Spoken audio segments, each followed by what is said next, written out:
Okay, yes, good, cool. Okay, well, again, thank you very much for agreeing to be interviewed.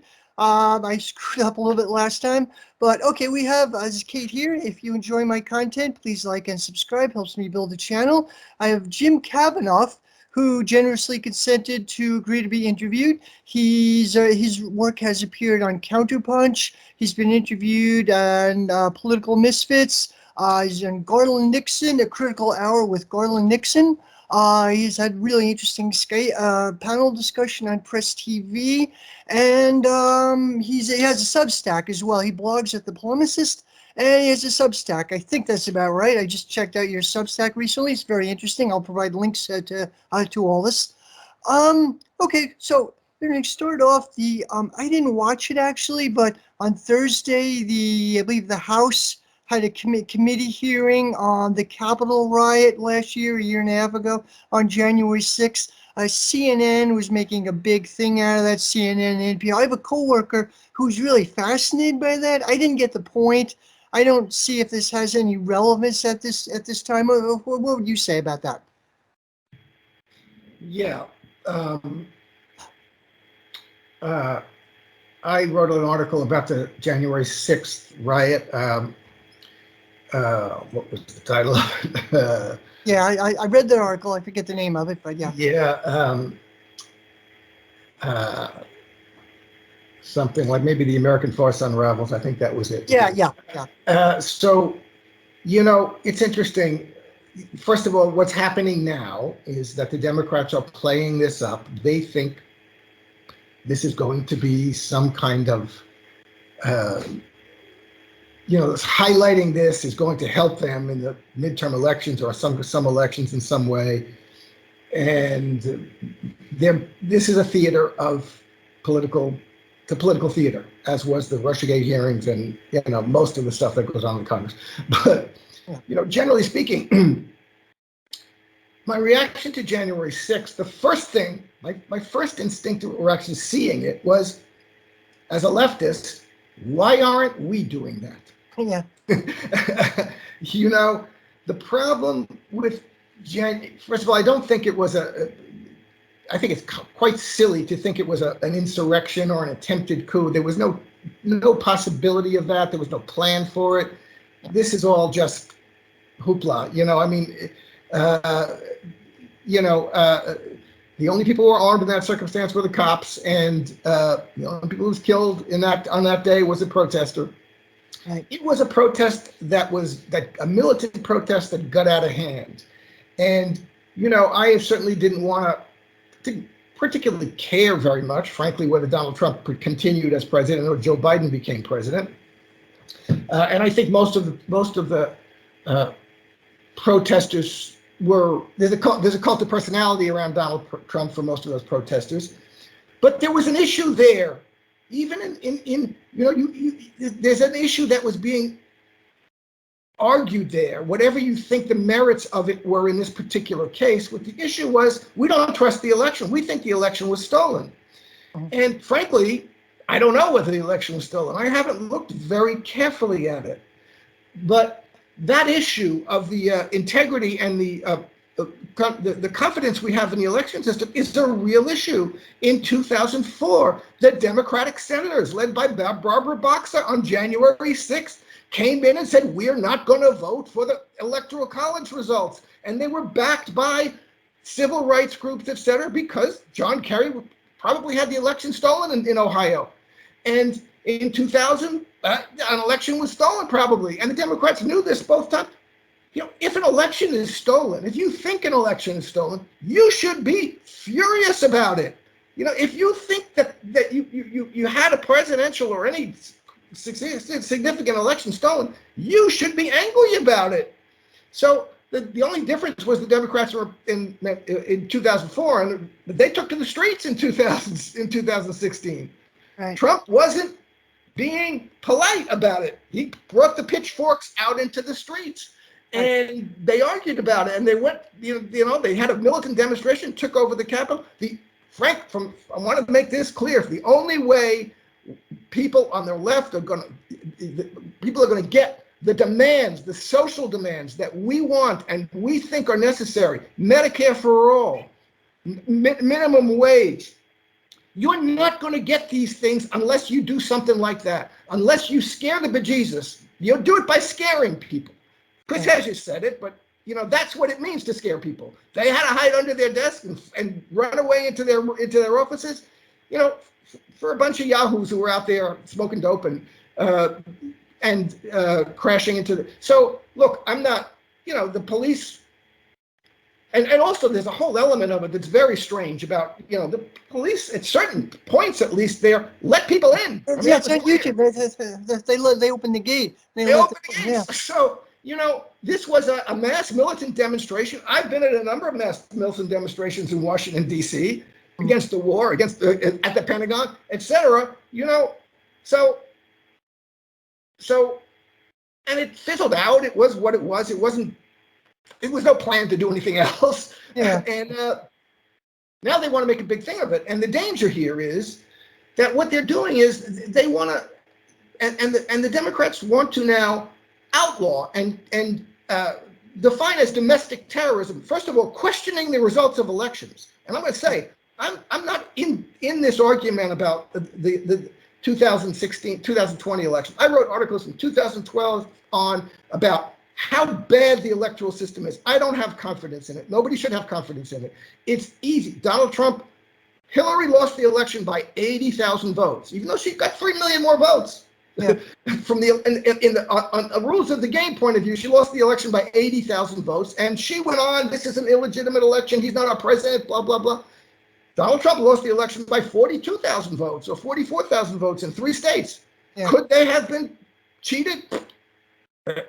From my knowledge of the electoral system, would have been very easy to do. I don't know that it was done.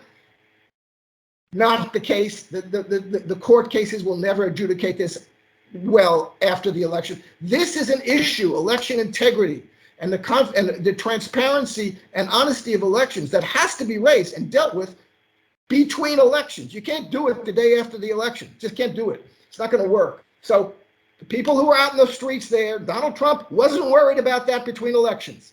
He wasn't. Neither the Republicans nor the Democrats are really doing anything about our electoral system, starting with the Electoral College, going on to electronic voting machines, voter suppression, but also proxy voting in any way, shape, or form, mass proxy voting, even mail-in voting, putting drop boxes on the street. That's a problem. That creates problems. That eliminates the chain of custody. It eliminates secrecy.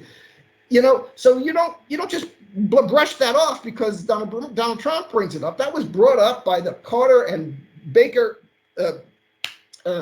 commissions about elections well before. They said very clearly, mail-in voting is the biggest. Any kind of absentee voting is the biggest potential vector of fraud. So these are real issues that we have. Now the Democrats want to rule all that out. Anybody who questions voting is a domestic terrorist. Right. and so this is all. So there's 2 things about that. Yeah, the police had the right, of course, to stop this, and they should have stopped it, and maybe more forcefully than they did. But on the other hand, one person was killed. It was a protester, and it was a mass militant demonstration that got out of hand and scared people. And we should be doing mass militant demonstrations like that scare people. You think that you're going to get what you need by electing progressives to Congress? You're wrong. You're not ever going to do it. It's going to happen because things like that happen. And we got to, if that had been a demonstration for Medicare for all and Bernie Sanders had been in Donald Trump's position, good. Good for him. Except Bernie Sanders wouldn't have brought the pitchforks. He doesn't do it. So done that, yeah. So this is what, and now what's going to happen is they're going to use this to create to prevent any future demonstrations like this, which means any demonstrations from the left. And they're going to go out and they're going to hunt down anybody who attended that demonstration and give them the maximum penalties and bring them in. People are being brought in for misdemeanor charges in shackles. This is not a good idea, and we should not be happy about it. People on the left should not be happy about it. This capitalist American state is not your friend, and giving them the power to crush demonstrations like this and to present political demonstrations as every political demonstration as an insurrection, and this is a threat to our democracy. This is just silly. The threats to our democracy, biggest threat to our democracy is that we don't have it, and that the electoral system that they're trying to defend now and excise any criticism of is not democratic at all. Right, interesting, yeah. And they used the Capitol riot as a reason to ramp up censorship. Like one of the first things that happened, AOC was loudly calling, she's supposed to be on the left, she was calling for increased censorship.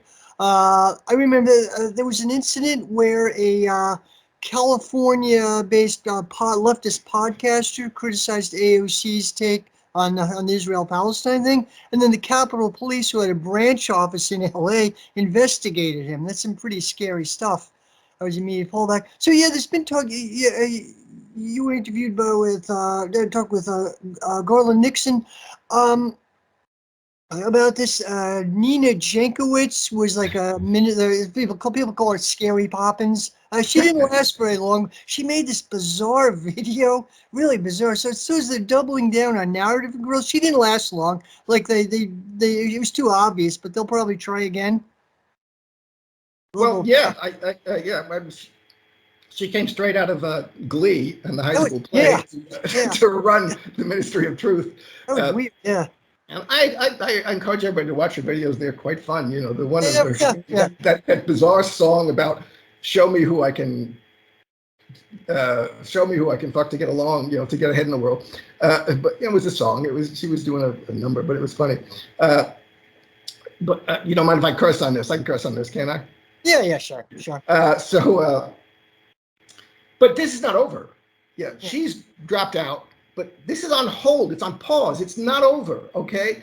And they're defining this in a way that you know it's so clearly incoherent and incomprehensible because they don't want to say what they want to deny what they're actually doing while they say they're doing it. In fact, you know, one of these documents that came out on one of them, the DHS, the Department of Homeland Security, says the DHS should not try to make itself the arbiter of truth on everything. It should just focus on things that endanger its core mission. But then in another spot in the same document it says disinformation endangers our core missions. And what are the examples of disinformation? Oh, you know, questioning COVID narrative. So you are making yourself you're saying in one sentence, we have to be the arbiter of truth in order to secure our core missions, and on another side, we shouldn't be the arbiter of truth. We should just secure our core missions. So we shouldn't be censoring, but we have to censor, and that's what they're doing. And you see these bizarre, you know, discourses in which people are contradicting themselves and either not recognizing it, not capable of recognizing it, or not caring. And this is what's going to happen. It's not what's going to happen. It's what's happening. January 6th is one of this. This has started, at least with Bush in 2000, and all the liberals and left were outraged about it. You know, they're using this as an excuse to do away with rights, to do away with the right of privacy, to do away with the right of warrantless searches, to do away with the right of trial. You know, and now they use any event that happens that they can present as scary, and that may be scary, January 6th, we're going to do away with the right to protest against elections. We're going to do away with the right to show up at a demonstration that gets out of hand. You know, COVID, we have to do, as a pandemic, we have to do away with the right of people to question the quote unquote science, you know, and that's what they do with the gun laws too. Oh, we have now shooting, we're going to do away with right to own firearms. And people don't, you know, they present the whole media, the dominant liberal media narrative presents these things in terms that, we're doing this to protect vulnerable people, and which is always the narrative they use, and that gets them to get people to go along with, okay, we'll give up these rights, we don't really need them. Right, interesting, yeah. There's an attack on, increasing attack on independent media. Look, Jackson Hinkle was the most recent guy. He was demonetized. And you talked about Kayla Maupin, Consortium News, Mint Press News were demonetized or blocked from PayPal or something. It's pretty insidious, pretty scary. it's like the earlier narratives are almost a rehearsal for what's happening now. Anyone who goes against NATO narratives is going to get in trouble. I mean, I have a small channel. I haven't heard anything myself, but there are YouTube guidelines. You're not allowed to criticize the dominant Ukraine narratives. It's pretty scary. Yeah, well, they did the other day, 2 days ago, Jackson Hinkle, and there was one other guy, I forget now who was, who were both banned by PayPal at the same time. And this goes back to the Disinformation Governance Board, and they want to, they called operationalize the partnership between the federal government and the Department of Homeland Security, a police agency, a security agency, and the social media platforms, so that the social media platforms would do the work of censorship on behalf of the government. That's what they want them to do. And that's government censorship. That's clearly Supreme Court law. Government cannot pressure private companies to do its censorship job. That is government censorship. And if these social media companies had any balls, they would say to the government, if they really represented free speech and wanted to be a free speech platform, they would say to the government when they called them into meetings, we're not going to that meeting. You're not going to tell us what we can and can't. That's none of your business. Okay, they could do that if they wanted, but they don't, because the government has other pressures on them that they can exert. So the social media platforms are entirely arms of they're ideological apparatuses of the state, as we call it, Althusserian theory. Right. That's what they are. But the interesting thing that you point to is the financial. Again, this is like the sanctions regime overseas. That gets you by demonetizing you, by making it impossible. I don't depend on my channel. I don't get any money, frankly. A few. I'm going to have to try and do that sometime soon. But I get a few people who contribute to me, and I appreciate that. But there are people out there who have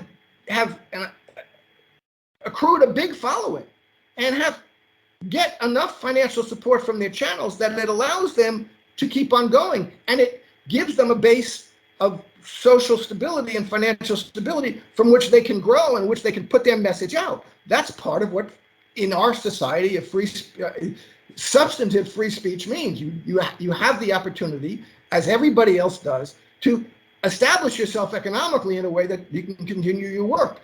So that's what they're going after. They're going with, this is a internal sanctions regime against political dissidents.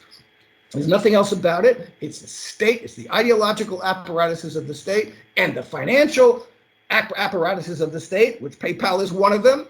And they're doing this for political reasons. They're doing it to maintain the Overton window and to maintain the dominant narrative and to make sure that nobody who strays outside the Overton window and nobody who, quote unquote, sows distrust in government institutions, that's the job of dissident political speech, to sow distrust, is capable of doing so. So, it's a very, these organizations from PayPal and GoFundMe and to the media platforms themselves, Twitter and Facebook, have to be recognized for what they are. They're part of the ideological apparatuses of the state and the financial apparatuses of the state.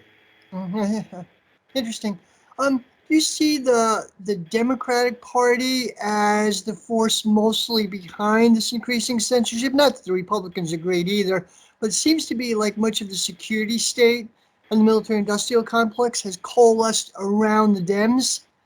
And part of the Republican parties too, but not, there's a lunatic fringe of the Republican Party, Marjorie Taylor Greene and all that, but the majority seems to have coalesced around the Democratic Party, and they're the ones who are enforcing these narratives and ramping up the war with Ukraine and so on. Is there something to that? That's the case right now. I mean, in the present, last few years, the Democratic Party has taken up that role. In the Bush years, it was Bush and who promoted that role. The Democrats were all against it and supposedly all against it, but then you saw what Obama did. He didn't go against it. So now you're seeing, I'll analogize the Republican Party now is like Obama in 2006 2007, I'm all against Bush's reactionary repression, and he shouldn't be doing that surveillance with AT&T, but they came time to vote about it, he didn't do it. So what is the Republican Party going to do about it? They're going to use it for their political purposes, and they will successfully do so because it's a pole of attraction. People rightfully like the idea of free speech and of not people getting canceled and shoved off platforms because of their political views, especially when they're clearly being misrepresented. So they're going to use that, but the Republicans are all for anti-BDS laws and laws that require people to swear their loyalty to Israel in order to get a government contract in Texas or Florida or whatever. So I don't trust the Republicans on this any more than I trusted Obama in 2007. But the Democrats, what we see is that this was it wasn't just 2007. The Democrats and the liberal intelligentsia and the liberal political strata stood up vocally for free speech rights and anti-censorship rights for decades, and that's just disappeared. And they try to, as I say, make it sound like it's something else. Oh, we're not against free speech. We're just against doing things that sow division. What? We're not against free speech. We're just against speech that makes people uncomfortable, is hurtful to someone, we want to protect the vulnerable groups from feeling bad. I mean, this is anti-free speech. This is not, nothing else, but it's giving up on the idea of free speech. And so, the Democrats have embraced that whole program, and they think it's a great thing now. Not only they embrace it, they think it's a great thing. And they've given the Republicans the space to come out and believe, oh, we're in favor of free speech. And you're going to find crazy conjunctural specific issues where Republicans are definitely going to be better than the Democrats on this particular point and be defending free speech for today, for this week, for this election cycle. But, this is why it's important for people on the left to define for themselves and understand for themselves and embrace what they think the important political principles are and stick with it. It has nothing to do with the Democratic Party. Again, this is not a problem for me to say this about the Democrats, because the Democratic Party is nothing to do with the left. It's not, I don't have a kind of, as a leftist, I don't have some kind of default love for the Democratic Party at all. None. You got to get rid of that. And people have to get rid of that. And I'm like, oh, somehow it should be a problem for me as a leftist because somehow that's kind of the intrinsic magnetic pull to the Democrat. There's nothing to do. The Democrat Party is an anti-leftist, right-wing, capitalist, imperialist, counter-revolutionary party. That's its role, is to be the counter-revolutionary party and to kill the left. And it is the most effective political party for destroying the left in this country. Right. Yeah, I think Juma Baraka called Obama not the lesser evil, but the more effective evil. That was an interesting statement. It was either Glenn Ford or Bruce Dixon who said that. Okay. That was the Black Agenda report. Yeah, that was exactly right. It was a perfect thing. It's not a question of lesser or greater. Everybody voting for the lesser evil, people do lesser evil things all the time. There's nothing but lesser evil. But more effective evil is a more cogent way of putting it. Right. I think Bruce Dixon first coined the term sheepdog about Bernie Sanders. Anyway, interesting. The media now, mainstream corporate media, seems to be tying itself up in knots about Ukraine. The Russians are winning. They look like they're decisively winning in Donbass, and it could be over. I don't know. Like Biden seems all confused about it. Some parts of the Biden administration seem to want to back away, but yet Biden sent another $40 billion. According to maybe what I read, only $6 billion is actually going to go to Ukraine in terms of weapons. How do you see the Ukraine conflict playing out? It's just extremely dangerous. It's the old Mike Tyson. Everybody's got a plan until I get punched in the face. So everybody's getting punched in the face now. And it's hard to, it's pretty clear. It's not pretty, it's that the Russian army is not going to be defeated by Ukraine. Okay. Right. And there's no chance of that, right? The American, barring two things, the Americans giving some kind of decisive intervention, which could mean some decisive weaponry, but I don't think there is decisive weaponry that the Russians can't overcome. Mm-hmm. The decisive conventional weaponry that the Russians can't overcome. Right. The artillery that they're giving to Ukraine is good artillery. The weapons that they're giving are good weapons. But even as the New York Times says, they don't know how to use them. You've got to be trained to use these things. They throw these things in there and they try to get them to the front and they put them in the hands of soldiers who aren't trained and they don't know how to use them. And the Russians just blow them up or take them, or they get put into the black market where they're sold. Right. Javelins are being sold for $30,000, $15,000 in Syria that are coming from Ukraine. So these weapons are going to end up in the hands of right-wing of jihadi forces in the Middle East and right-wing forces, fascist groups in Europe. I mean, this is crazy, and they know they don't really have a way of monitoring and what's going on with these weapons. So, and the Minister of Defense of Ukraine tweeted yesterday, with the weapons we already have been given, this is what the Minister of Defense of Ukraine said, we would have defeated any army in Europe, but we can't defeat the Russians. And he's right. In other words, Ukraine had, over the past 8 years, been supplied by NATO, been trained by NATO. They're a better army than they were in 2014. But the Russians are going to defeat the Ukrainian army. Now, it may take them a lot longer. The United States can make it go on longer by supplying a lot of weapons. But the Russians are withholding a certain level of force that they could be using to overwhelm the Ukrainian army and the Ukrainian regime, the Kiev regime, and they still might come forward with that force. But they're being very methodical. They're grinding it down. They admit it. The Ukrainians admit it. So you have this bizarre situation where, unless the United States and NATO intervene directly, and then you've got, all they can do is prolong the war or widen it to make it into a world war that will end up nuclear very quickly. And they can't defeat the Russians. They can't make the Kiev regime defeat the Russians. They can intervene in the war in a way that'll make it go on forever, or widen it. Not forever, because, well, forever in a certain sense. Anyway, my point is, we're in a situation, and they don't, and as you say, they're incoherent about what they want to do. They will, this is one of these things, again, you see statements where the same statement, the same article in the paper will demonstrate that the Russians are methodically overwhelming the Ukrainian army, and at the same time imply that the Russians are losing, the Ukrainians are winning.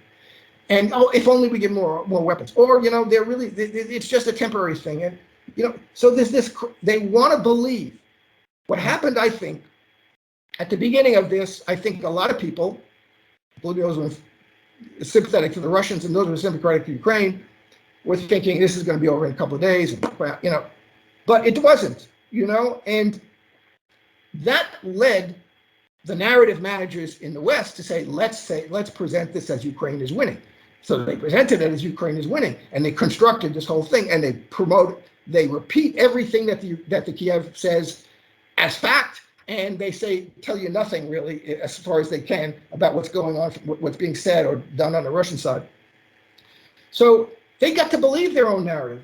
The congressional delegations, Republican and Democrat, went over there and said, we're on your side. We're here. We're in it to win it. We're going to stay with you to the end. They got on television in the United States. There's no off ramp. We have to defeat the Russians, because they really believed, they started to believe that they could and that they would. So now they're in a situation rhetorically where if the Russians, if Ukraine cedes to the Russians, which they're going to have to do, the Donbas republics are going to be independent. Crimea is not going back to Ukraine.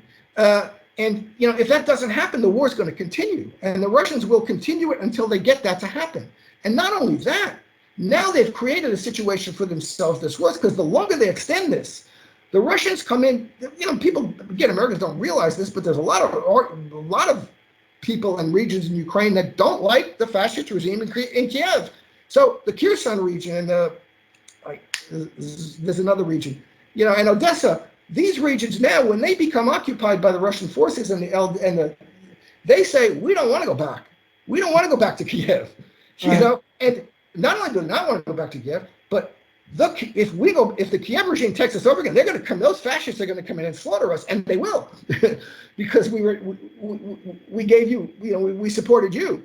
So the Russians now are going to be coming to the quote unquote negotiation table, saying, "Oh, by the way, it's not just Donetsk and Lugansk; it's Kherson, it's Odessa, it's because those regimes, we want them to have a referendum on what they want to be able to do, and because it would be a bad thing in every way for the Russians having gone into those places and giving them the hope that they could break away from Kiev, which would and then leave there and have them be put in a deadly fashion back under the Kiev regime would be very good. So this has gotten worse for Ukraine's going to lose more territory now because it's gone on forever. So what the United States is doing is, and the West is doing, is by pretending that the Russians did this in an unprovoked way. It was just Putin in some kind of insanity. Putin, he wanted to be new Tsar Nicholas or Tsar Peter, or he wants to reconstruct the Soviet Union, and instead of looking at what's been happening over the past 8 years and what happened with the Maidan coup and what happened with the Nazification, which it has been in Ukraine over 8 years, they just dreamed up this, and what happened with the Minsk agreement. So I don't know where this is going to go, because it's going to be, as I said in my article, Ukraine negotiation, but the only negotiations here are really going to be terms of surrender. One side or the other is going to win, and one side is going to lose. Either the Russians, the DPR, the Donbas republics will be independent, Crimea will be Russian, and Kiev will be neutral, or the Russians will slink away and defeat, and none of that will happen.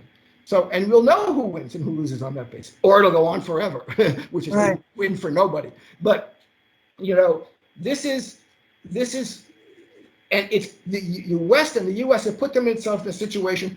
This is the point. They're showing their weakness, not their strength. They're showing that they're threatening, they're bullying. We're going to give you arms. We're going to give you this. Well, what Russians are, okay, you're giving them arms. We're still winning. What else are you going to do? It's the predicament of the bully. What's your other punch? What are you going to do? And people are, and the Europeans certainly, we're going to sanction you to hell. Oh, yeah, look who's going to hell with the sanctions. Yeah. So the European states are going to be, that's going to start breaking up the consensus. It is breaking up of European states for this, because there's going to be social. Polish people are being told to go forage in the woods for fuel, for wood to burn. This is going back to hunter-gathering in order to support NATO in Ukraine. So what's going to happen? This is going to be social and political upheaval in European countries. And, this is an existential issue for Russia, and they're going to do this. And they told you listen to them. Don't invent what's going on in Putin's head. You just listen to what he says for 8 years.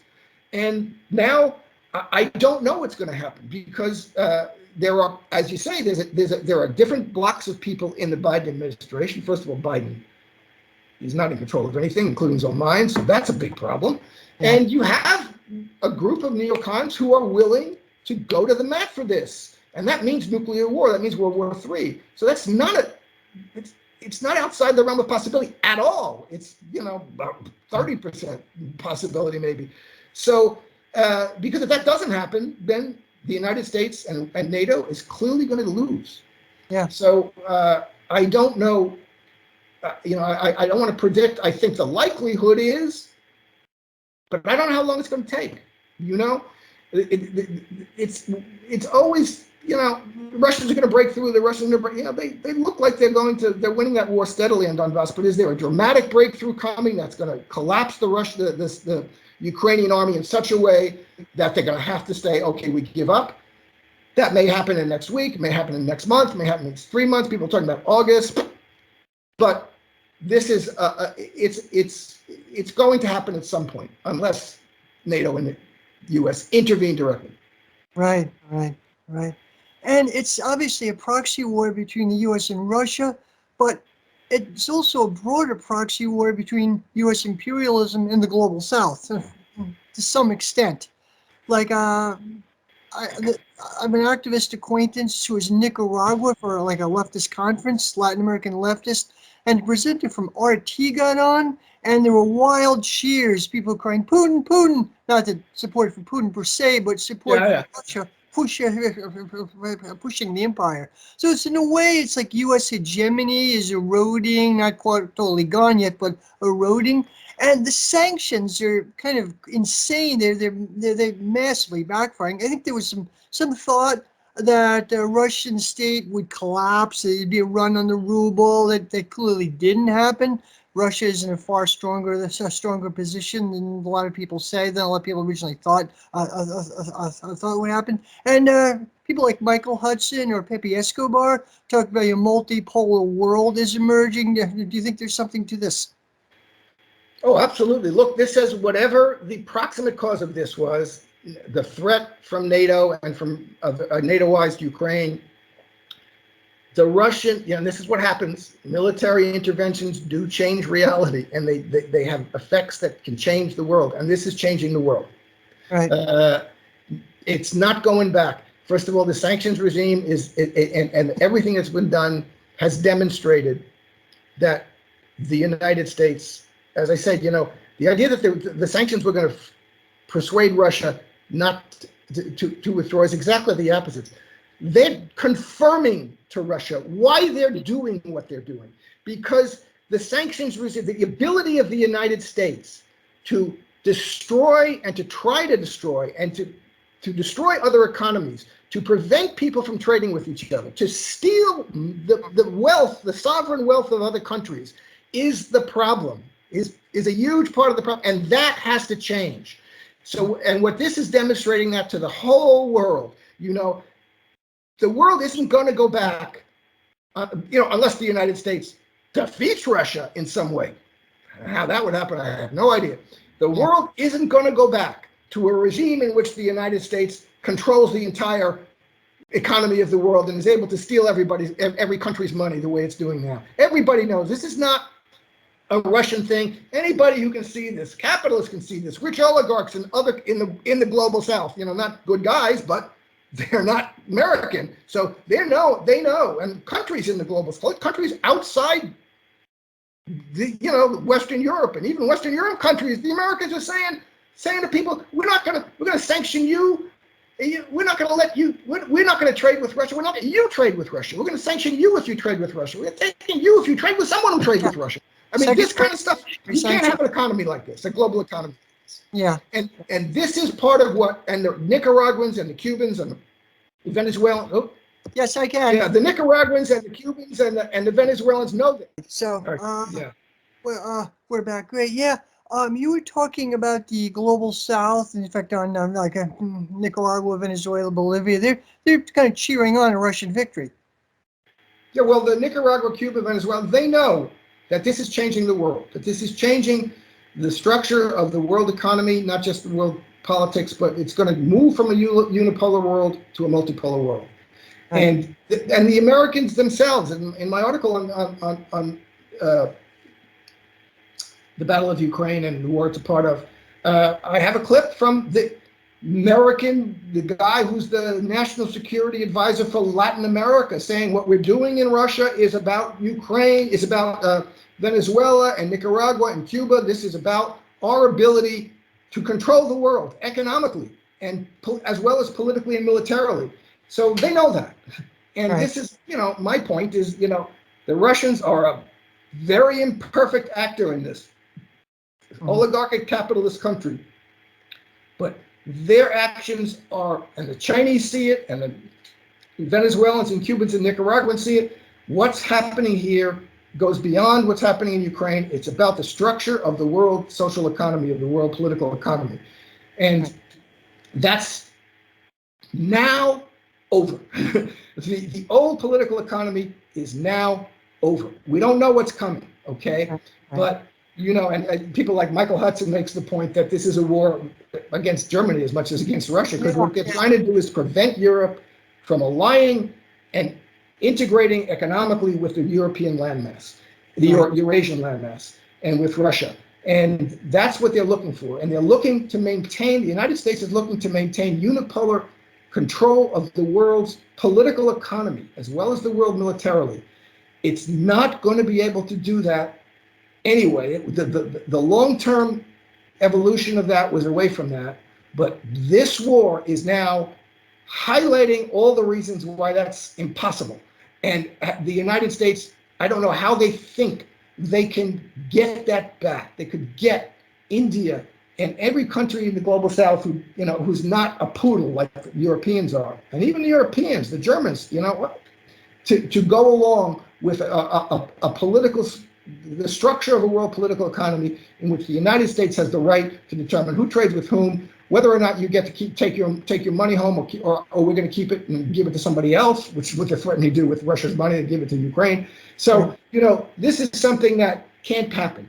You can't isolate the largest country in the world, Russia, which has enormous amounts of essential commodities, wheat, oil, precious metals, rare metals, and noble gas, things that are absolutely necessary. You can't isolate that, and you can't, the idea they had that they could somehow, the United States has enough power in terms of the economic power in the world to isolate Russia. They're the ones who are going to suffer, not everybody else in the world. It's just not going to happen. Doesn't happen that way. It's not happening that way.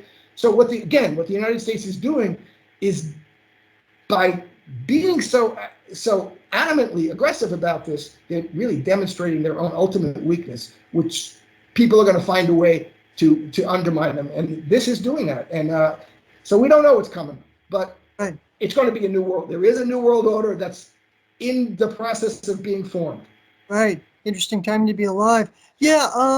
The multipolar world won't be socialist, but it will make class struggles so much easier in some parts of the world. Like I can see the pink tide countries of Latin America becoming red tide, and so on. It'll make it easier in some extent. Be a healthier world. I don't know. I mean, look, at least what it's doing is giving room for different countries to develop.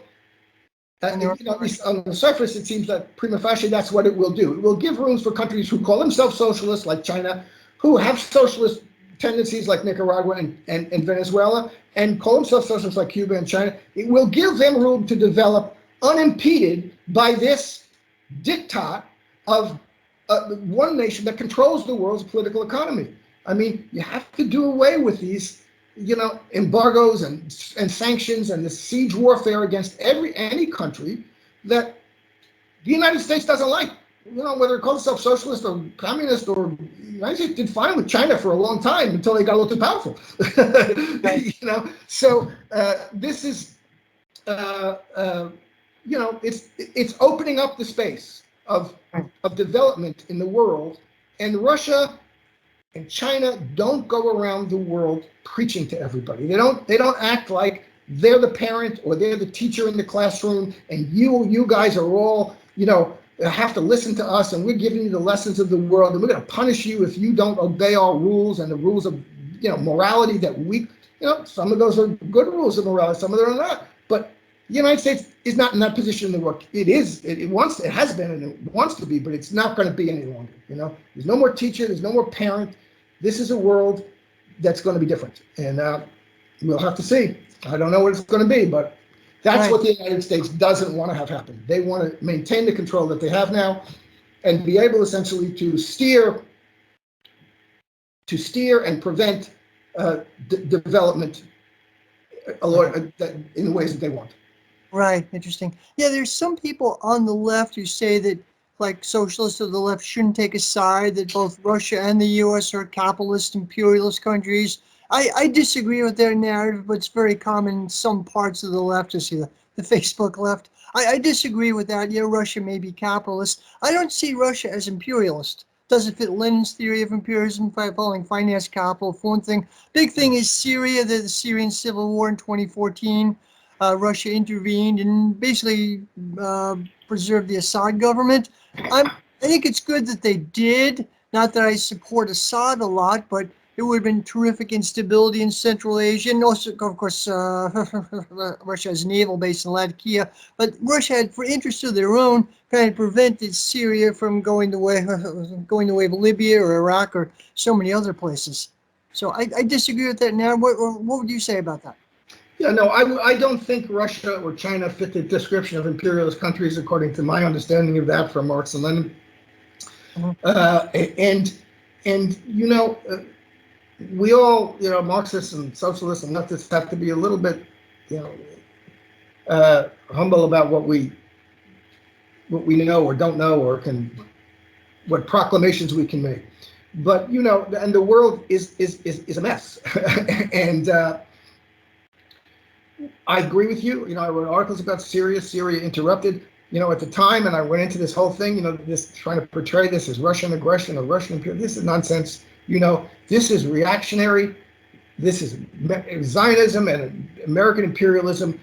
Trying to destroy the Syrian state like they destroyed the Iraqi state and the Libyan state and turn them into weak, divided, chaotic states. Okay, and the thing is that since the dissolution of the Soviet Union. And everybody who's called themselves a socialist or Marxist has to confront what happened there, and it's not easy. And we don't have, we've got to be a little bit humble about this. It was defeated, but not militarily. But since the dissolution of the Soviet Union, until Syria in 2014, the United States was able to do whatever the hell it wanted, and the Russians went along with it. They went along with Yugoslavia, which they hated. They voted in favor of in the UN for Libya, which anybody should have seen was an imperialist intervention. Okay, and it was at that moment in Syria, 2012. It was at that moment in Syria in 2012-13 that Russia stepped in militarily, and this is, I said that at the time. This is the first time since the dissolution of the Soviet Union that any country has put its military in the way of the United States program in Syria. And they stepped in militarily.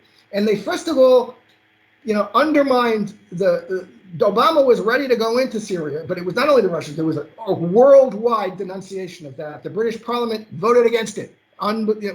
So people were fed up with these interventions. But the Russians also stepped in militarily.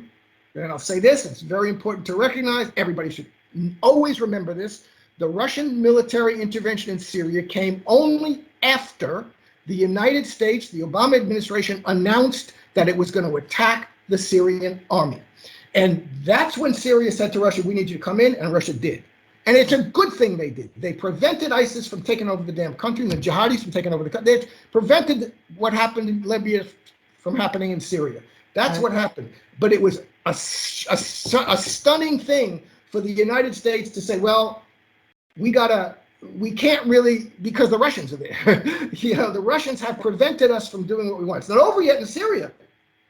It's not over. And the Russians haven't chased the Americans out of Syria. They're still there. US is occupied the country. But they interrupted the American game with military action. Right. And since then, they stood up at 2014. They wouldn't allow the Donbas republics to be defeated. And between now and then, they tried to do this diplomatically with the Minsk agreements, but now they're saying we're going to aggressively, we're going to offensively take since you wouldn't solve this diplomatically, we're going to take the offensive that we need, a counteroffensive against your offense. You're building up NATO in Ukraine and your imminent invasion of the Donbass, which they have a case was about to happen. So this is not revolutionary socialist politics, but it's great power politics in which the stakes are the imperialist power here and the aggressive power here. Clearly, over the course of 20 years, is the United States and NATO. Right.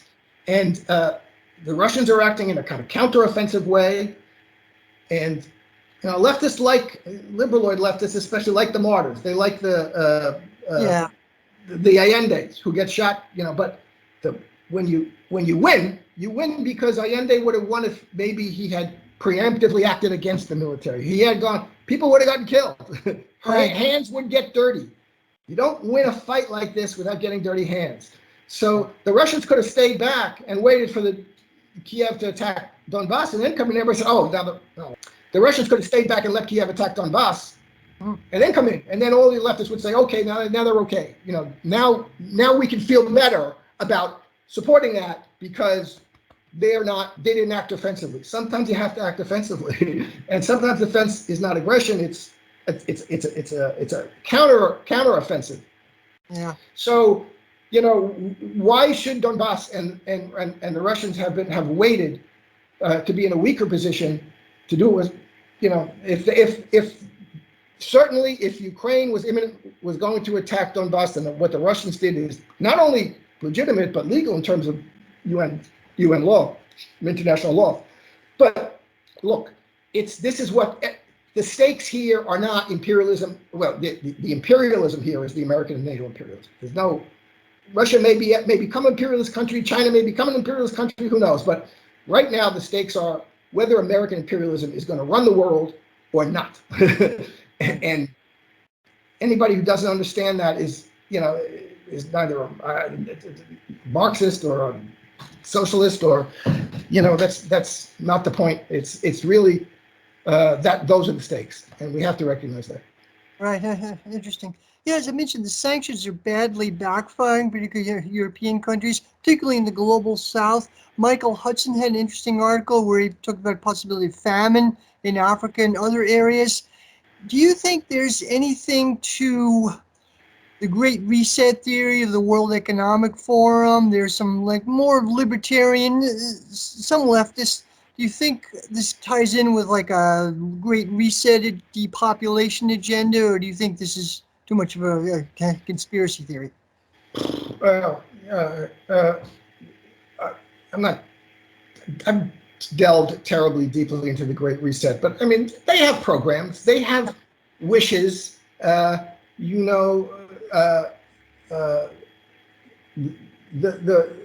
Clearly the COVID vaccine program, this was a worldwide program that was coordinated around the world, okay? And that, they were able to get away with things on it's public health.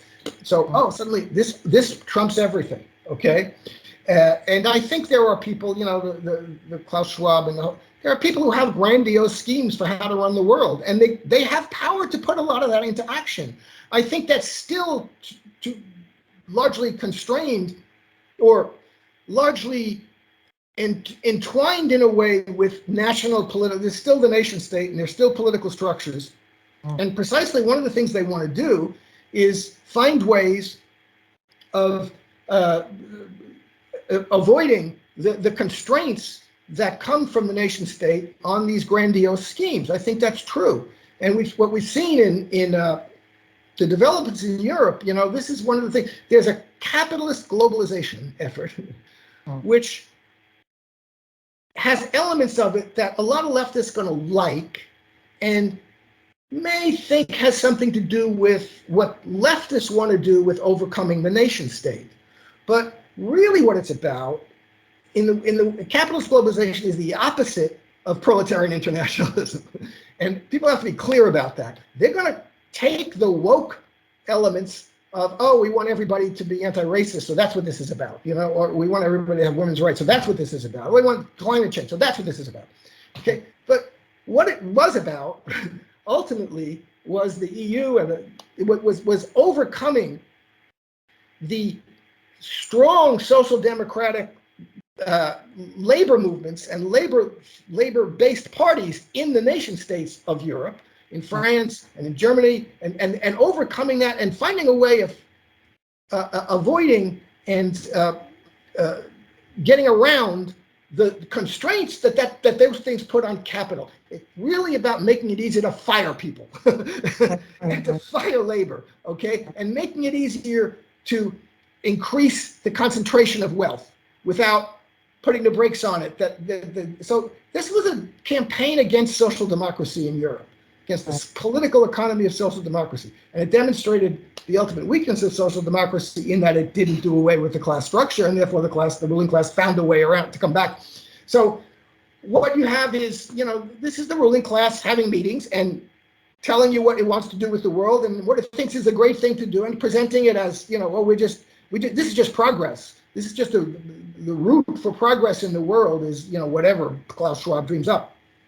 But they get away with a lot of it. So I think it should be paid attention to. I think it's a real factor, but I think it doesn't, what we have to do is build up mass political movements on our own political territory to demand structures that we can demand within the boundaries of the nation state, really, and insofar as we can, but you have to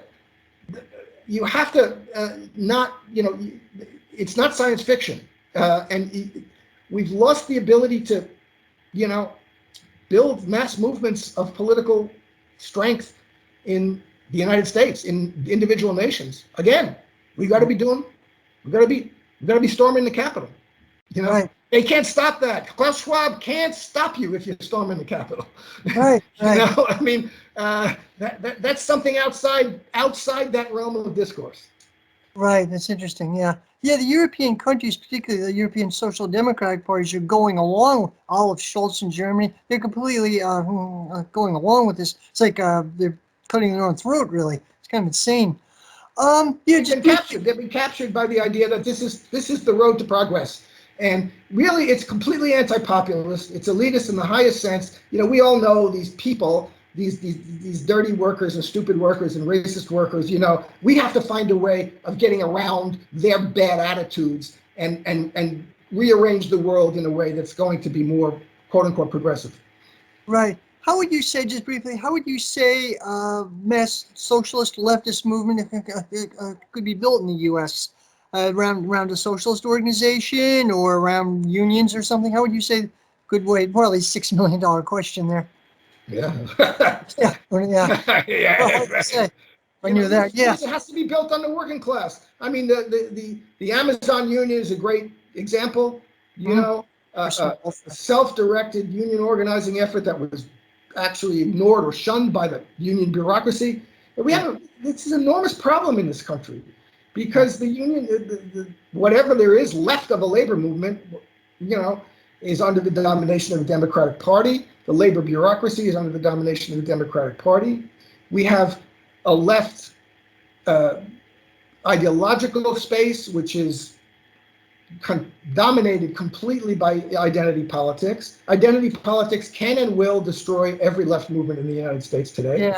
Yeah. This is just, there's a thing that's I'll propose a scheme that I think I've been thinking about. The fight against Jim Crow in the United States. Part of the problem is the fight against Jim Crow racism in the United States. Ultimately, and I'm going to say, Jim Crow was destroyed very quickly at a certain point. It was at a point at which mass movement developed, absolutely. Armed movements of black people developed. It was a crucial part of it. Anybody thinks it wasn't is kidding themselves. Martin Luther King's home was an arsenal of weapons, and he applied for a carry permit. Robert Williams, Negroes with Guns, said the only time that the authorities in the South, the police authorities, started to act was after and as, quote, as a direct result of the fact that we were armed. And what put an end quickly to Jim Crow in the U.S. were the uprisings in Newark and the fact that there were armed groups, the Panthers. This was no longer. It was an uprising around the country it was both mass militant, nonviolent movements and armed movements. At a certain point, the dominant sectors of the ruling class said, we got to put an end to Jim Crow. And then they put an end to Jim Crow quickly. And whatever the southern racist sectors of the ruling class wanted, or the southern racist populace, which was racist, wanted, there was going to be an end to Jim Crow. We're going to have programs. We're going to put an end to this. We're going to create a black middle class, which they did. Okay? So to a certain extent. Didn't really ameliorate the lives of black people in general, but in fact the opposite. But they created a black middle class and ideologically created a space So you have to realize the ruling class got to the point where they said, the dominant section, that mode of division, that racism, that Jim Crow, which was a way of dividing the working class for a long time in the United States, we have to put an end to. We have to define, but they found other ways to divide the working class. The other way they found to divide the working class now is wokeism. So now you have, perfectly reasonable and movements for equal rights of women, equal rights of gays, which were absolutely to be commended and to be supported and wonderful. But the ruling class found a way of turning that into a whole ideological apparatus that they can use to divide the working class, and into a kind of and that's what's happened to a great extent, and it's very difficult to deal with. So that's one of the major things within the quote unquote left that's going to, and they can use it very easily. You can destroy a left movement with one person, with two people making complaints. You can destroy it completely, and because the fundamental notion of organizing around material interests, not around attitudes, but around material interests in the capitalist structure of production and of the capitalist political economy, who is in a position of what material. I'm fighting for your material interests. I want you to have health care. You have stupid ideas in your head. I don't like the stupid ideas. I'll tell you they're stupid, but I'm going to fight with you for health care. I'm going to fight with you for job security. I'm going to fight with you for a living wage. I'm going to fight for you for housing. You want to fight with me for that? You think I'm black? You don't want to fight with me? That's your problem. Then you're going to problem. I'm gay. You don't want to fight with me? That's your problem. That's a problem for the workers. But it's easy to say. You see what you're doing here? They're using you to prevent us from getting homes, housing, to prevent us from getting health care. Now, let's get together and fight for health care. Wait a minute.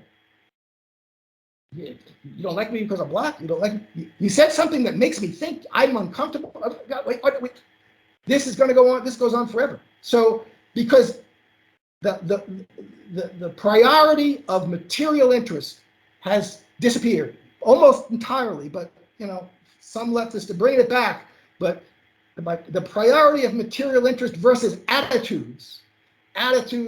First, I've got to find your attitude, what attitudes you have towards people, and if you have attitudes that are bad, then I don't want to work with you. So, that's a problem. So I don't know. That's the major thing. Plus, this is as you say, they have the ideological apparatus of the world in a very powerful way, and I don't know. It's going to be very hard. It has to be based on working class, on material interests, on we need to control the capital wealth of society. That's what socialism is about. It's about we need to control the capital wealth of society. Racism, sexism are impediments to that. They historically have been impediments because they divide the working class. What are the things now that are preventing the working class from working in unity to take control of the capital wealth of society? It's not about socialism isn't about changing people's minds about nasty things. It's about, fundamentally, are we taking control of the capital wealth of society? Do we have a program for that? Right. Interesting. Yeah, right. Like this cancel culture, I think, can be very destructive. I think Glenn Greenwald is like one of the best journalists we have, but he was on Tucker Carlson a couple times, how everybody's supposed to hate him.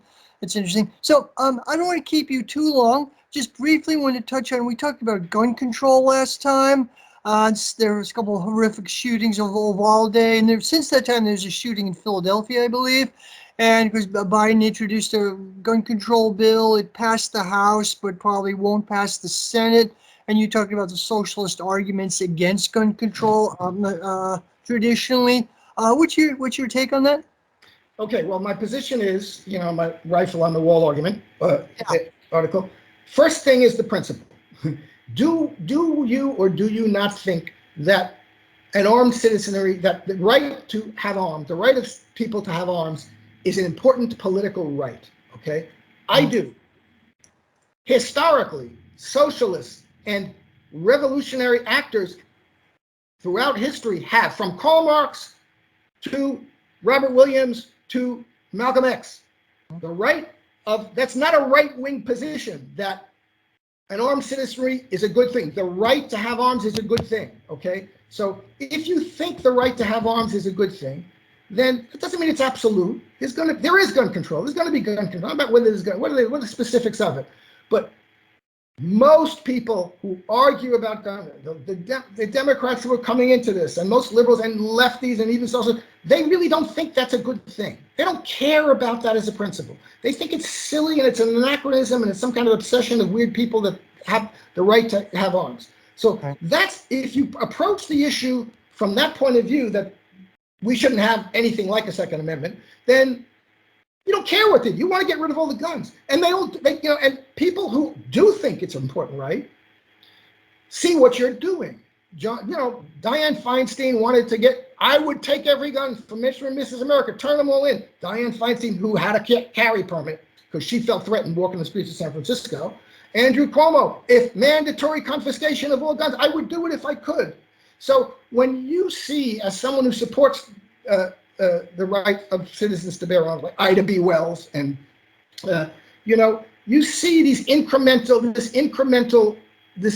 push for an incremental rescission of this right to bear or to have arms. You see what's going on. Military style assault rifles are style. They're style. Yeah, they're not automatic weapons. But let me put it this way. When you see these mass shootings, of course, like everything else, like 9/11, like January 6th, this is an event that you're going to use to try and eliminate a right. First of all, you're not eliminating guns. Police are going to have guns. They're going to be armed to the teeth. The ruling class is going to have all the guns it wants. There'll be a system of fees and waivers, and they'll be able to employ private security, which are armed. But secondly, in terms of these mass shootings, again, this demonstrates the point of the right. If you think this is an important right, then you approach it like you approach Ariel Castro. I don't know if you remember this. There's 1,000 examples of it. Had 3 women locked in his basement for years, one of them for 11 years, raping and torturing them until one of them got out of the basement. That's a horrible story. Nobody wants women to be locked in basements for 11 years. Do we do away with the right not to have? We could do away with it. We could lessen the harm if we allowed the police to make random warrantless searches of homes. Okay? But when you say that, people are going to say, oh, well, but that's an important right. It's an important right not to have the police just randomly searching your home all the time. Okay? Yeah. That's true. So you don't come to me with, I can't come to you with Ariel Castro and say, oh, this is a reason why we should do away with, when we allow the police to do warrantless searches of homes. Because one thinks that's an important right that you'd be doing away with. This is the same thing. Mass school shootings are terrible. They are not the majority. That's violence with guns.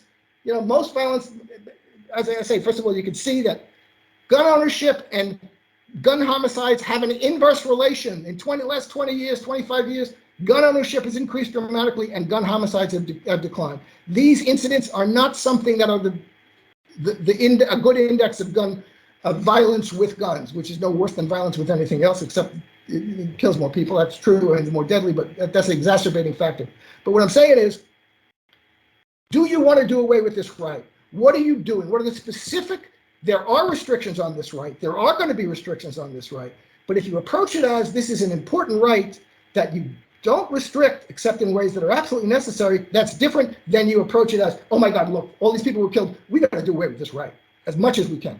And I think that is the fundamental difference, okay? And the ways that, I've written a lot about this, and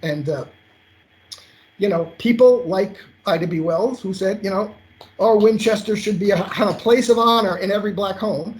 This is a right to me. The right of the citizenry to be armed is an important political right that we've won. And should be honored like every other right. Like every other right, it carries dangers. It gives you power. It gives you power to do things that you couldn't do if you didn't have that right. But it's either important to you or it's not. And so that's my issue on that. You've got to look at the specific. There are going to be regulations on guns. There are regulations on guns. Try and buy a gun in New York. Try and get a gun in Chicago, where there's the most violence with guns. So these are not. But what is it that the fundamental understanding of the place of armed power in a polity and the relationship of the citizenry to that, and what you think is going to come? You're going to create 30 to 50 million people own guns. You're going to create a set of crimes. And who are they? What you didn't mention, by the way, because you probably don't know it, in what's a litany of what's happened in the past few years, is there was an incident in West Virginia where a guy was at an outdoor barbecue with 40 people, went back home because he got pissed off, and came back with an AR-15 style gun, and a woman at the barbecue pulled out her handgun and killed him before he could kill anybody. Okay, you don't hear about that. Yeah. A good guy with a gun stopped the bad guy with a gun, and she did it in a lot better way than the cops did in Uvalde. Yeah. Right, with a handgun against an AR-15 style rifle. So why doesn't people know about that? Why isn't that presented as something that should be part of our conversation, that will form our opinion, help to form our opinion about whether it's a good thing or a bad thing for citizens to be armed? Okay, so there's an agenda behind what's promoted and what's not promoted. There's got to be hundreds of cases like that across the country you don't know about. So what I'm saying is,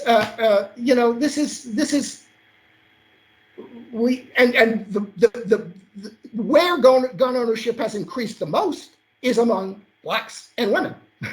Okay, over the past few years. So you're going to create a set of crimes for people who 50, 30, 40, 50 million people who have and will never do anything wrong are going to become criminals. And how are you going to enforce that? With armed police. You're not doing away with guns. You're sending the armed police to enforce that crime now, that criminal penalty against people who've never done anything wrong, except now it's wrong to own a gun. So you're going to have, who are those people? You think they're all, everybody thinks, people on the left, that these are all kind of, tobacco chewing rural people. No, they're not. This is white and black and women and men, and they're going to be criminals. And this is going to be just like the drug war and just like the prohibition, except worse. You're going to be going out and trying to disarm by force with armed people. You're not taking away, nobody's asking to take away a bullet from the cops or the Goldman Sachs militia. And they're going to go out and they're going to be enforcing this law against ordinary people. You're only asking to take away guns from ordinary people, not from the cops, not from the capitalist state. So that's, these are the things that leftists have to think about in this, okay? This is another, harm reduction like prohibition was. Alcohol killed a lot of people. It was devastating effect on families. Like the crack law, the drug laws devastate families, devastate neighborhoods, drugs do. Crack, that's why the black politicians were all for these crack laws. Okay, so who enforces that? The armed police of the capitalist state. And where do they enforce it? They enforce it on, guess what? Donald Trump will have this full carry permit he always had. Dianne Feinstein will have his full carry permit. They will all have their weapons. They'll be able to pay the fees, they pay the license fees, pay this, pay that. They'll be able to hire private security guards. The only people who are going to be disarmed are ordinary people. And like 30 million of them. You can do that with the armed police of the state. You're going to have to give more guns to the armed police to make them do that. So these are the kinds of things one, as a leftist, I think should be thinking about in this whole question of violence with guns, gun control, etc. All right. What would you say, just briefly, I don't want to keep you too long, what do you say about the reason for this escalated violence in U.S. society, like shootings, school shootings, and so on? What would be your answer to this, if there is any? Well, look, as I say, especially in instances like this, 80% of homicides are done with handguns. Two-thirds of them, of gun homicides, are handguns. 2/3 of them are suicides. Right. So you have an enormous amount of violence in this society, okay? And you have these incidences which are crazy, and and people going into schools and movie theaters and shooting up a bunch of strangers. What causes? But what I'm saying is, it's not a gun that causes that to happen. If you look at the relationship between gun ownership and homicide and gun homicides, it's clearly not the guns that are causing that to happen. What causes that to happen is no better way I can think of saying than a state of mind. Someone like that is in a state of mind where they feel impelled to do that. It's crazy, but that's what it is, crazy. But they feel impelled to do it, and they're going to do it with some weapon or another. And it's not good that they have a gun to do it with. That's going to make it worse. But I don't know what it is that causes that. There are a lot of things that cause it. In some cases, we found out. Sometimes it's a political state of mind. Jihadi who drove a truck and killed 86 people with a truck in Nice. That's a political. It's usually a combination, or it's a psychological psychosis or pathology, or it's both. It's usually some kind of combination of the two. But you're not going to do away with that by doing away with guns. Those people are going to commit crimes. They're going to commit homicide, suicide, and with other weapons. Yeah, in these mass incidents won't happen as often, maybe not. But there's been they were declining very rapidly, and now this year has been a little bit. There've been, you hear this thing. There've been now 240 mass shootings. There were 240 mass shootings, which was 4 or more people injured or killed. That's drive-by shootings, blah blah. There've been 12 in which 4 or more people were killed. So they're not as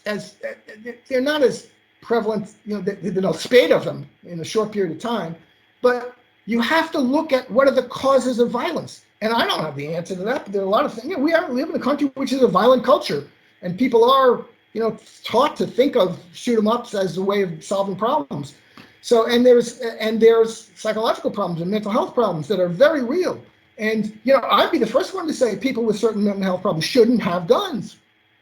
Who's going to argue about that? Right. People who don't want mental health people to have their rights restricted, right? So there are certain, and those are very difficult questions. They really are, because, I don't know what. But the point is, every time something like this happens, it's violence with a gun, as opposed to violence with a truck or violence with a knife. And why are we talking about the tool or the weapon that was used rather than the violence that's out there? What are the causes of the violence? Shouldn't we be talking about that? Instead, we spend all our time talking about, let's get rid of guns. Yeah. Interesting. Okay, well, thank you for spending your time. I'm gonna have to go soon. Is there anything else you'd like to add? No, thank you for giving me the time to speak. Sure. As you say, you can catch me at the Polemicist _ on Twitter, Polemicist.net, Jim Kavanagh Substack, and like that. Nice talking to you. It's been always a pleasure. Yeah, thanks. I should have this uploaded in a day or so. Okay, great. Thank you. Thank you. Bye-bye. Bye-bye.